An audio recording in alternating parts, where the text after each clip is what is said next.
কক্সবাজার ঘুরতে এসে আমরা হয়তো অনেকে বিচ বলতে লাবণী, সুগন্ধার কলাতলি এই তিনটাই ঘুরে থাকি। কিন্তু আপনি যদি একদম ওই যে দূরে ওই সুগন্ধা এবং কলাতলি পার হয়ে হিমছড়ির দিকে অর্থাৎ বিচ বরাবর যদি চলে আসেন, তাহলে এদিকে আপনি এরকম মাছ ধরার দৃশ্য দেখতে পারবেন। এখানে একটা শিমজু হ্যাচারি লিমিটেড নামে একটা জায়গা আছে।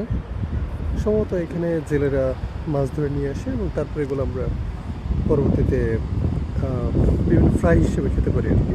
ওই যে দূরে একটা জেলে নৌকা, ওরা মাছ ধরতেছে। কিছুক্ষণ পর হয়তো বা এখানে ওইটাও নিয়ে আসবে, দেখি দেখানোর চেষ্টা করব।